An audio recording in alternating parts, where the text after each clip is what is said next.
are the hardest hit in the war against heroin. Users who get hooked and stuck in a vicious cycle, damaging the lives of those who love them. It's an addiction so devastating, even a military veteran tells TV5 it's worse than anything he witnessed during wartime. Tonight, the I-Team shows the difficult path to recovery by someone who fought the battle and won. There it goes. Like many working moms, Blaine Adams juggles many titles. Beep, beep, beep. Her proudest, though, mom, one that potentially saved her life. He's funny, he's smart, he's my miracle. 2-year-old Harrison doesn't know it yet, but every bath time, every family outing is like medicine for a woman who 3 years ago was overwhelmed with emotional turmoil. All I wanted was oblivion and escape, because I couldn't stand me. It started with binging on Adderall in college. Before long, she had dropped out, lost her job, and moved on to oxycodone. Her deeply embedded pain spelled out so clearly now, looking back on her childhood. Had she only known, it would lead to years of chasing that escape, and eventually finding it with heroin. Just chasing that feeling of being okay with me. In that chase came losing her license, prostituting, and checking into more than a dozen treatment centers. Then, about 3 years ago, it was no longer just her story she was writing. Bringing it again. I hate myself. Not only am I harming me and ruining my life, now I have a child, that I have to take care of. Adams and her boyfriend CJ, both addicted to heroin, got the miracle they needed. They were pregnant with Harrison. She went to Recovery Pathways in Bay City and quit right on the spot. Her first step in the lifelong battle of being a recovering addict. We try to train people's brains to release dopamine from normal activities instead of exogenous chemicals. Dr. William Morrone says only a small percentage of people have the brain chemistry of an addict. And once their brain is exposed to certain chemicals, it's hijacked. You can only control this much in addiction. Something happens here and it releases dopamine and it goes over here, and then somebody says, that's good, I need another one.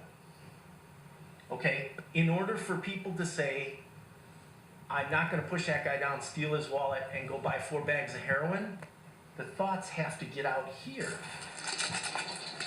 This is exploding. Heroin's everywhere. In Michigan, heroin death rates have steadily increased since 2012.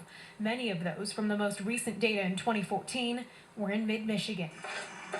Worse yet, the Centers for Disease Control and Prevention reports heroin-related deaths jumped 20% across the U.S. the following year.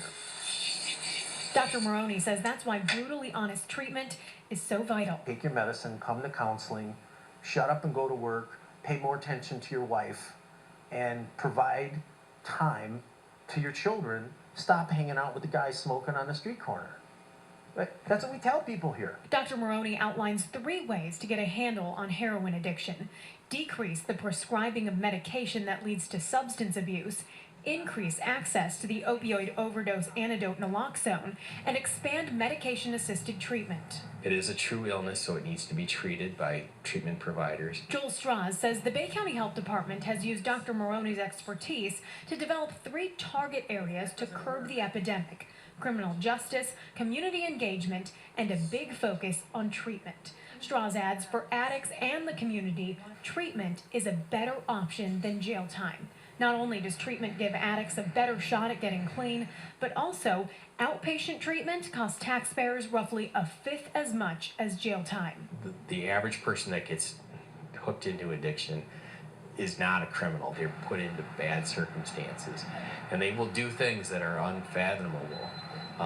But that's the reason why you need to get them into treatment sooner rather than later.